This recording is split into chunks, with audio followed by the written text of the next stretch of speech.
ओम नमः शिवाय। हर हर महादेव। नमस्कार भक्तों, आप सभी का मेरे इस चैनल पर फिर से स्वागत है। तो भक्तों, आज हम शिव पुराण की कथा में श्री रुद्र संहिता के अध्याय नंबर 8, 9 और 10 के बारे में जानेंगे। जैसा कि हम जानते हैं, शिव पुराण हिंदू धर्म के 18 महापुराणों में से एक है और इसे भगवान शिव की महिमा और लीलाओं का वर्णन कराने वाला एक महत्वपूर्ण ग्रंथ माना गया है। इसका पाठ करने से तथा इसको सुनने से कई लाभ मिलते हैं, जैसे कि मनोकामनाओं की पूर्ति, रोगों से मुक्ति और अंत में मोक्ष की प्राप्ति। तो चलिए शुरू करते हैं शिव पुराण की कथा के श्री रुद्र संहिता के अध्याय नंबर 8 के, जिसमें ब्रह्मा विष्णु को भगवान शिव के दर्शन के बारे में बताया गया है। ब्रह्मा जी बोले, मुनि श्रेष्ठ नारद, हम दोनों देवता घमंड को भूलकर निरंतर भगवान शिव का स्मरण करने लगे। हमारे मन में ज्योतिर्लिंग के रूप में प्रकट परमेश्वर के वास्तविक रूप का दर्शन करने की इच्छा और प्रबल हो गई।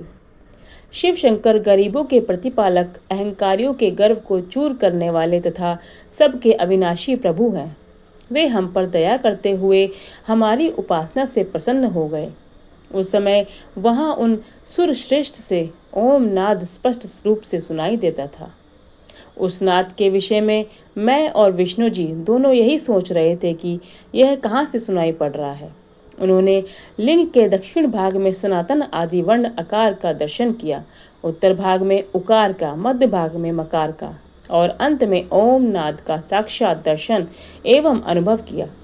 दक्षिण भाग में प्रकट हुए आकार का सूर्य मंडल के समान तेजोमय रूप देखकर जब उन्होंने उत्तर भाग में देखा तो वह अग्नि के समान दीप्तिशाली दिखाई दिया। तत्पश्चात ओम को देखा, जो सूर्य और चंद्रमंडल की भांति स्थित थे और जिनके शुरू एवं अंत का कुछ पता नहीं था तथा सत्य, आनंद और अमृत स्वरूप परब्रह्म परायण ही दृष्टिगोचर हो रहा था। परंतु यह कहाँ से प्रकट हुआ है, इस अग्नि स्तंभ की उत्पत्ति कहाँ से हुई है, यह श्री हरि सोचने लगे तथा इसकी परीक्षा लेने के संबंध में विचार करने लगे। तब श्री हरि ने भगवान शिव का चिंतन करते हुए वेद और शब्द के आवेश से युक्त हो अनुपम अग्नि स्तंभ के नीचे जाने का निर्णय लिया। मैं और विष्णु जी विश्वात्मा शिव का चिंतन कर रहे थे। तभी वहां एक ऋषि प्रकट हुए। उन्हीं ऋषि के द्वारा परमेश्वर विष्णु ने जाना कि इस शब्द ब्रह्ममय शरीर वाले परम लिंग के रूप में साक्षात पर ब्रह्म स्वरूप महादेव जी प्रकट हुए हैं। ये चिंता रहित रुद्र हैं। परब्रह्म परमात्मा शिव का वाचक प्रणव ही है। वह एक सत्य परम कारण, आनंद, अकृत, परात्पर और परम ब्रह्म है। प्रणव के पहले अक्षर अकार से जगत के बीजभूत अर्थात ब्रह्मा जी का बोध होता है। दूसरे अक्षर उकार से सभी के कारण श्री हरि विष्णु का बोध होता है तथा तीसरा अक्षर मकार से भगवान शिव का ज्ञान होता है।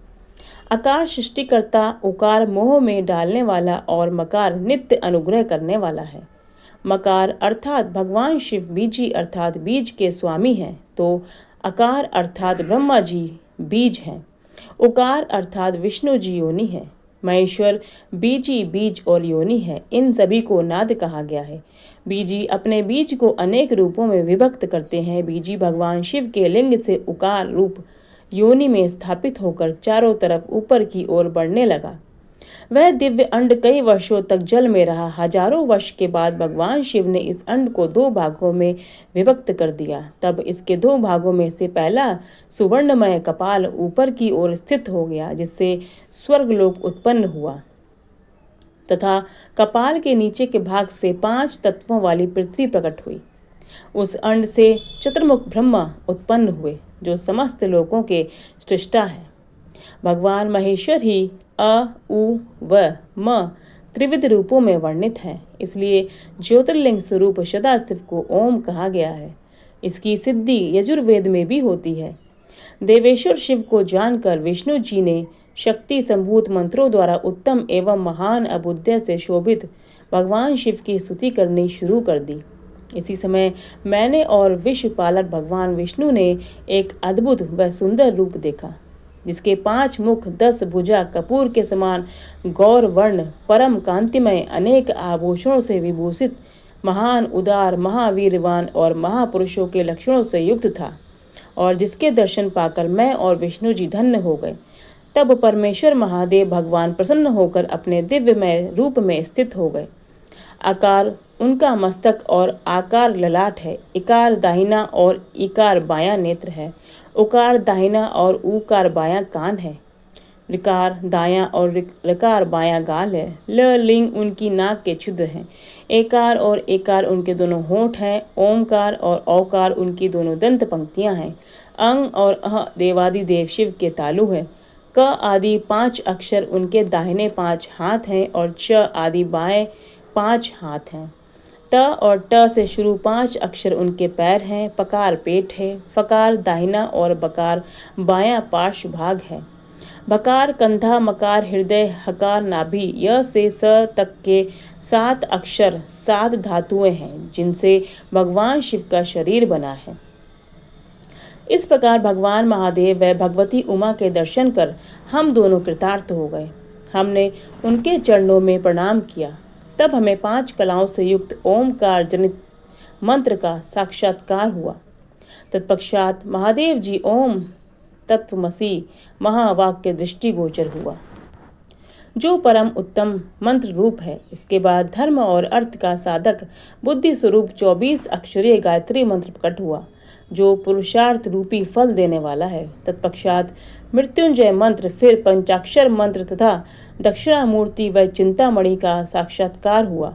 इन 5 मंत्रों को विष्णु भगवान ने ग्रहण कर जपना आरंभ किया। ईशो के मुकुटमणि ईशान है, जो पुरातत्व पुरुष हैं, हृदय को प्रिय लगने वाले, जिनके चरण सुंदर हैं, जो सांप को आभूषण के रूप में धारण करते हैं, जिनके पैर व नेत्र सभी ओर हैं, जो मुझ ब्रह्मा के अधिपति, कल्याणकारी तथा सृष्टि पालन एवं संहार करने वाले हैं। उन वरदायक शिव की मेरे साथ भगवान विष्णु ने प्रिय वचनों द्वारा संतुष्ट चित्त से स्तुति की। 9वां अध्याय प्रारंभ, जिसमें देवी उमा एवं भगवान शिव का प्राकट्य एवं उपदेश देना बताया गया। ब्रह्मा जी बोले, नारद, भगवान विष्णु द्वारा की गई अपनी स्तुति सुनकर कल्याणमयी शिव बहुत प्रसन्न हुए और देवी उमा सहित वहां प्रकट हो गए। भगवान शिव के 5 मुख थे और हर मुख में 3-3 नेत्र थे। मस्तक में चंद्रमा, सिर पर जटा तथा संपूर्ण अंगों में विभूति लगा रखी थी। दशभुजा वाले, गले में नीलकंठ आभूषणों से विभूषित और माथे पर भस्म त्रिपुंड लगाए थे। उनका यह रूप मन को मोहित करने वाला और परम आनंदमयी था। महादेव जी के साथ भगवती उमा ने भी हमें दर्शन दिए। उनको देखकर मैंने और विष्णु जी ने पुनः उनकी स्तुति करनी शुरू कर दी।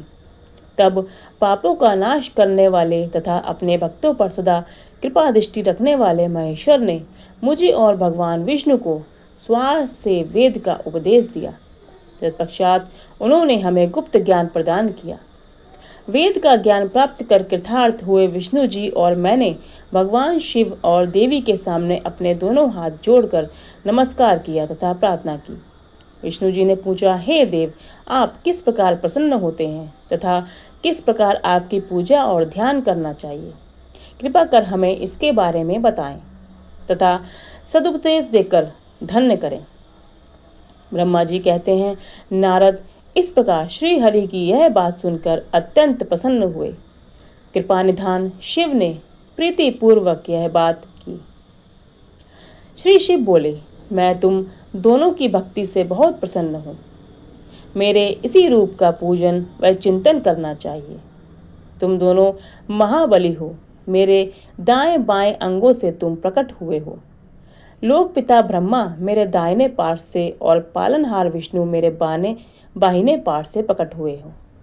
मैं तुम पर भली भांति प्रसन्न हूँ और तुम्हें मनोवांछित फल देता हूँ कि तुम दोनों की भक्ति सुदृढ़ रहे। मेरी आज्ञा का पालन करते हुए ब्रह्मा जी आप जगत की रचना करें तथा भक्त विष्णु जी आप इस जगत का पालन करें। भगवान विष्णु बोले, हे प्रभु, यदि आपके हृदय में हमारी भक्ति से प्रीति उत्पन्न हुई है और आप हम पर प्रसन्न होकर हमें वरदान देना चाहते हैं, तो हम यही वर मांगते हैं कि हमारे हृदय में सदैव आपकी अनन्य एवं अविचल भक्ति बनी रहे। ब्रह्मा जी बोले, नारद, विष्णु जी की यह बात सुनकर भगवान शंकर प्रसन्न हुए। तब हमने दोनों हाथ जोड़कर उनको प्रणाम किया। शिव जी कहते हैं, मैं सृष्टि, पालन और संहार का करता हूँ। मेरा स्वरूप सगुण और निर्गुण है। मैं ही सच्चिदानंद, निर्विकार, परम ब्रह्म और परमात्मा हूँ। सृष्टि की रचना, रक्षा और प्रलय रूप गुणों के कारण में मैं ही ब्रह्मा, विष्णु और रुद्र नाम धारण कर 3 रूपों में विभक्त हुआ हूँ। मैं भक्त वत्सल हूँ और भक्तों की प्रार्थना को सदैव पूरी करता हूँ। मैं इसी अंश के से रुद्र की उत्पत्ति होगी। पूजा की विधि विधान की दृष्टि से हम में कोई अंतर नहीं होगा। विष्णु, ब्रह्मा और रुद्र तीनों एक रूप होंगे। इनमें भेद नहीं है।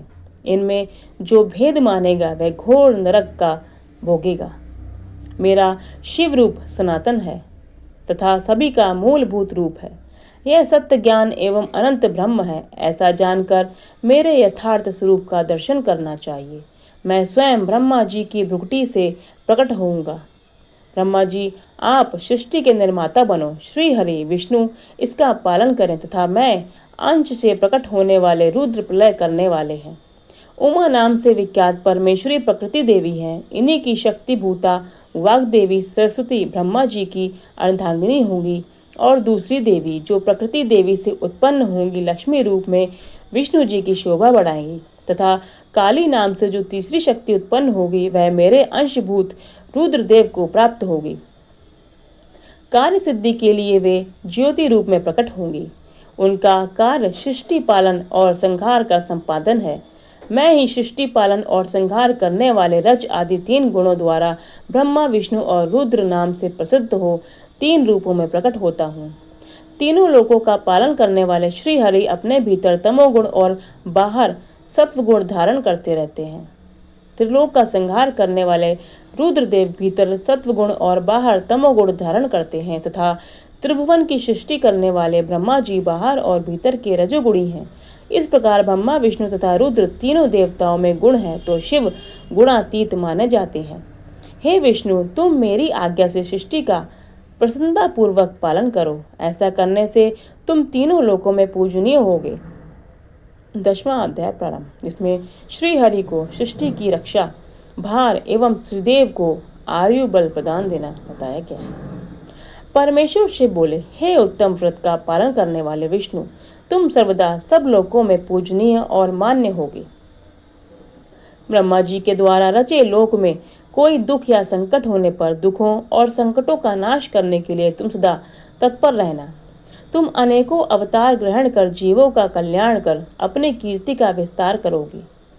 मैं तुम्हारे कार्यों में तुम्हारी सहायता करूंगा और तुम्हारे शत्रुओं का नाश करूंगा।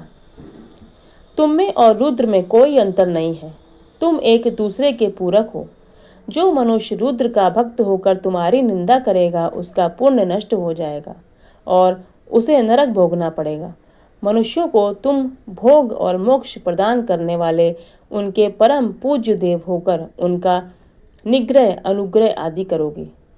ऐसा कहकर भगवान शिव ने मेरा हाथ विष्णु जी के हाथ में देकर कहा, तुम संकट के समय सदा इनकी सहायता करना तथा सभी को भोग और मोक्ष प्रदान करना तथा सभी मनुष्यों की कामनाओं को पूरा करना।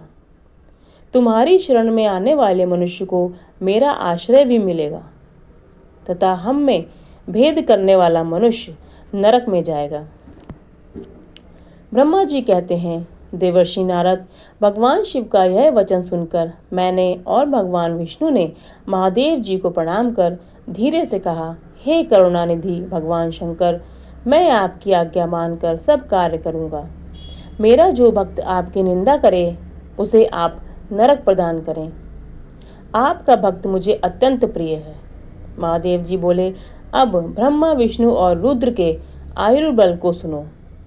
4000 युग का ब्रह्म का एक दिन होता है और 4000 युग की एक रात होती है।